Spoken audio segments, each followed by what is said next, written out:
So, you sent over some stuff about this U.S.-Ukraine mining agreement. Right. Yeah, and alongside all that, there's reports about Trump just like totally laying into Putin. Oh, yeah. And at first glance, those things kind of seem like they're totally separate. Uh, But I gotta say, diving into all this material, it's like we're getting these glimpses into something way bigger, absolutely. like a much bigger geopolitical situation. Yeah. And to be honest, kind of a surprising one. Yeah, no, you hit the nail on the head there. What we might initially dismiss as isolated incidents, like Trump's anger, this super detailed mining proposal, they're all interconnected. Yeah. So the aim of this deep dive is to kind of untangle that for everyone listening, to help understand how these pieces fit into these massive shifts going on involving China and Russia, Right. and of course the ever so complex dynamics of the Middle East, It's like we always say. always. Always something going on. Yeah, so it's not just about these separate headlines. Yeah. It's about the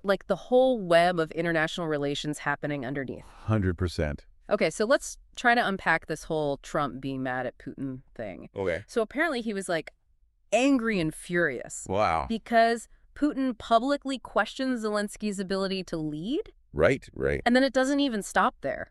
Oh, no. He's threatening these huge tariffs on Russian oil, like 25% to 50% if there's no ceasefire in Ukraine within a month. Wow. And he even said he's going to talk to Putin again. Huh. It's like almost getting personal, don't you think? It does seem that way, but what I find really interesting is the potential strategy behind all this anger. Oh, okay. So this all comes at a time when Russia seems to be upping the ante Okay. with their demands regarding Ukraine. Right. The sources we're looking at suggest there's been a shift in how they're talking about things. Okay. They're openly questioning Zelensky's legitimacy and even hinting at wanting a pro-Russian government in Kiev. So it's likely this tougher stance from Russia that really set Trump off, I see. especially if he thinks it'll mess up his own plans to, broker some kind of peace deal. Right. That makes sense. Yeah. Which actually brings us to this huge U.S. proposal to Kiev. Yeah. This 55-page draft for a mining agreement. Oh, wow. And the terms, well, they sound pretty intense. Oh, yeah. Ukraine would have to repay billions in aid, Right. both military and financial, and with a 4% annual interest rate on top of that. Yeah. That's a serious financial burden right from the start. It is. But honestly, it's the scope of the agreement that's really eye-opening. Okay. So there's this key part that requires Ukraine to put half of all their revenue from natural resource projects. Okay. And this includes things like ports and energy pipelines into an investment fund controlled by the U.S. And get this, until all that aid plus the interest is paid back, all the profits from this fund go straight to the U.S. Yeah. So they say they'll reinvest it in Ukraine later. Okay, so the U.S. gets all the profits first. Right. And then they'll reinvest it. Yeah. Interesting. Yeah. So that's not even all of it, right? No, not even close. There's more to it. Oh, yeah. So the U.S. also gets the right of first purchase for any new energy projects in Ukraine. And they can basically veto Ukraine selling resources to anyone else. And for the first year of the agreement, Ukraine can't offer any other country better investment terms than they gave the U.S. Right. It's hard to ignore how much control this would give the U.S. I know it's a lot to take in. Yeah. And the source we're looking at doesn't mince words. Yeah. They say these terms are like straight out of the Boxer Protocol and the Treaty of Beijing. And those were...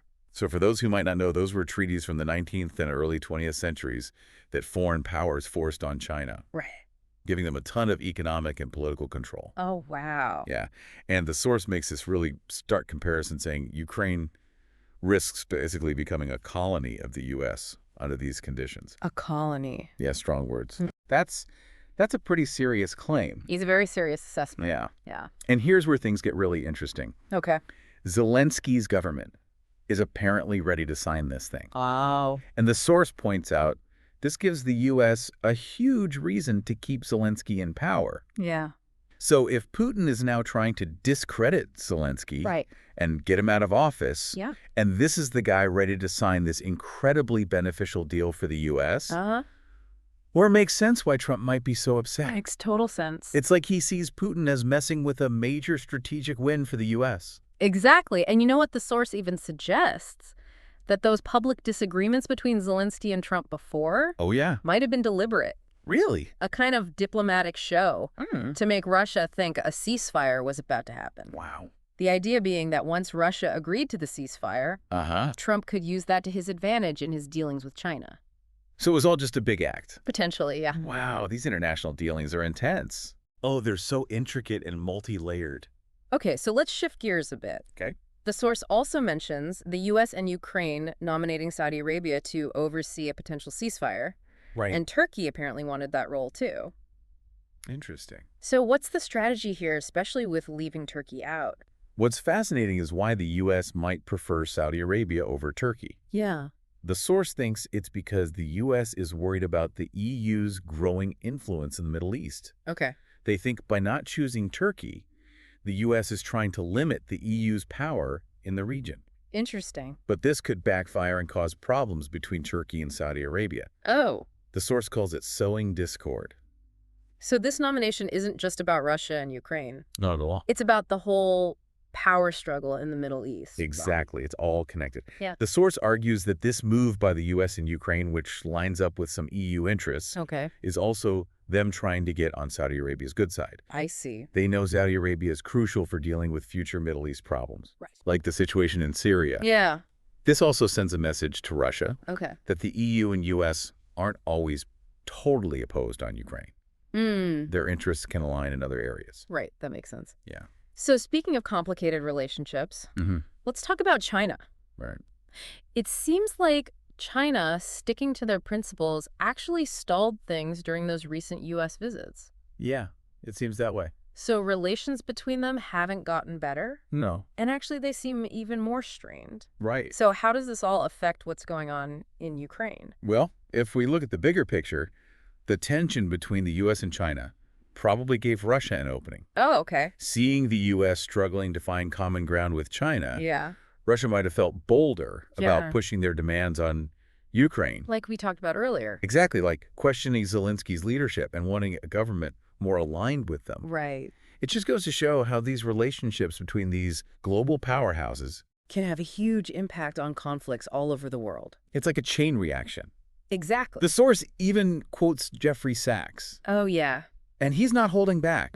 He calls the U.S. foreign policy establishment arrogant and rigid. Wow. Basically stuck in their own little world, ignoring other perspectives, especially what he calls Chinese wisdom. That's a pretty harsh assessment. It is, and the source says this inflexibility leads to a misunderstanding of China. Oh, okay. They underestimate China's principles, their ability to defend those principles, and their commitment to actually acting on them. So they basically misjudged China. Yeah. And this miscalculation then affects how other major players, like Russia, see the whole global situation. I see. And they adjust their own strategies accordingly. Wow, it's like everyone's constantly reacting to each other. It's a constant game of chess. Yeah. So the Middle East is still a total mess. Oh, yeah. There are reports about Iran having missiles ready to launch. If they think the U.S. is escalating things, and the source directly connects the military stuff there to what's happening in the Western Pacific, like China doing military exercises near Taiwan and warnings to the Philippines. It's all connected. It feels like all these pressure points are linked. They absolutely are. The source even suggests that the Western Pacific security framework might be falling apart. Wow. Because of how assertive China's being about Taiwan. Okay. And, you know, Iran's definitely watching all this. Right. They see recent U.S. actions as aggression. Yeah.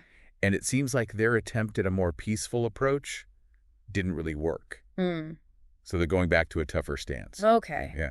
And the source is really worried about a potential Trump administration military move against Iran. Yeah. They call the risks extremely high. So what are the biggest concerns there? Well, there are a few major ones.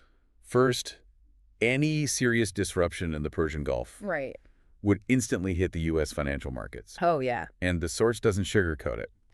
They say it could collapse in seconds. Oh, well. While China, with their manufacturing-based economy, might see a slower impact. Okay. That initial shock to the U.S. economy could be devastating. Oh. The second thing is that even though the U.S. seems to be giving Russia a lot on the Ukraine issue, trying to calm things down, it hasn't actually improved the relationship between them. So all those concessions haven't really worked? It seems that way. which then leads to the possibility of a stronger China-Russia alliance. Exactly. The source talks about this becoming a real possibility. Okay. One that could stabilize Central and South Asia. And really revitalize the SCO. The Shanghai Cooperation Organization. That's the one. And if Iran then fully joins the SCO, becoming a key strategic point for both China and Russia in the Middle East, it would totally change the power dynamic there. Oh, wow. Potentially leaving the U.S. in a much weaker position. So the source then talks about this potential strategy of Trump's alliance and encirclement. Yeah. And he might visit Saudi Arabia in mid-May. Interesting. They point out that even though Iran seemed to take a more surrenderous stance before, the U.S. hasn't really taken advantage of that. It is curious why the hesitation. Yeah. Why not jump on that? Right. So the source suggests there are a few reasons. Okay. First, Iran's internal politics are still a mess. Right. And potentially unstable. Yeah. Then there's the U.S. commitment to supporting Netanyahu in Israel, which clashes with being friendly with Iran. Of course. And lastly, Saudi Arabia's growing influence in the region is a big factor. Right. The U.S. has to consider their interests when dealing with Iran. Definitely. They're walking a tightrope trying to balance all these competing interests. It's a very delicate balancing act. And Saudi Arabia, who used to be kind of a outcast, seems to be moving closer to China. That's a big deal. Yeah, that's got to create some headaches for U.S. foreign policy. Oh, absolutely. The source points out this irony. Okay. The Trump administration knows they need to be better friends with Saudi Arabia and other Gulf Arab countries. But their bad relationship with China makes that so much harder. Because of China's influence in the Middle East? Exactly. So this means other players like the EU, Russia, Saudi Arabia, Turkey, Iran, they might see this as a chance to get what they want from the U.S. It's like they're all waiting to pounce. Yeah, take advantage of the situation. Exactly. And the U.S. is stuck trying to support Netanyahu while also improving ties with Saudi Arabia. Yeah, tough spot. The source even suggests the U.S. might have to rely on China more to keep the Middle East stable. Wow. That's a huge shift to even think about. It is, and according to the source, for that to even happen, the U.S. would have to truly accept that the Pacific is big enough for both them and China. Right. Really implement that idea. Yeah. This brings us back to that earlier point about China likely influencing Syria indirectly through Saudi Arabia. Full circle. Yeah. It's all connected. So lastly, the source talks about how all this global maneuvering could make things even worse inside the U.S. Right, all the internal conflicts. Yeah, exactly. Like Macron calling for a ceasefire in Gaza and China condemning Israel at the UN Security Council. Yeah. These things seem to be feeding into existing tensions in the U.S. Absolutely. And Europe has their own interests in Ukraine. Right. They're even talking about sending troops. Wow. So the Trump administration has to balance those European goals with their own.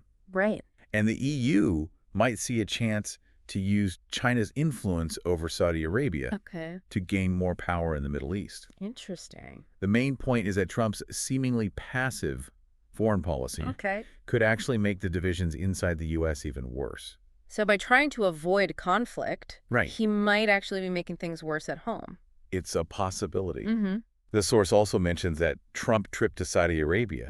It might happen sooner than we thought. And they warn us to keep an eye on Turkey, because any misstep by the U.S. there could cause even more chaos in the region. So to sum it all up, we've looked at how Trump's anger at Putin seems tied to this potentially massive mining deal with Ukraine. Yeah. We've seen how Russia's stance on Zelensky has gotten tougher. Right. And how controlling the terms of that U.S.-Ukraine agreement are.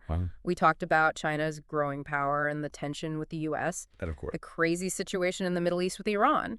It's a lot. It is. And then how all of this could be making the problems inside the U.S. even worse. Yeah. It's seriously a tangled web of relationships and events. It really is. And what's fascinating is how these sources, when you look at them together, reveal some maybe uncomfortable truths about how global power is shifting. Right. And how seemingly separate things are actually deeply interconnected. So thinking about the long-term effects of this U.S.-Ukraine mining agreement and the possibility of a stronger China-Russia alliance in the Middle East, what do you see as the biggest unexpected outcome for global trade and the control of essential resources in the next decade? That's a big question. It is. Yeah. Think about all the angles we've talked about. The U.S. wanting control, China's growing influence, Russia's position, and all the instability in the Middle East. It feels like the choices being made right now could have ripple effects for years. Absolutely. In ways we can't even imagine today. It's true. The world's a very complex place.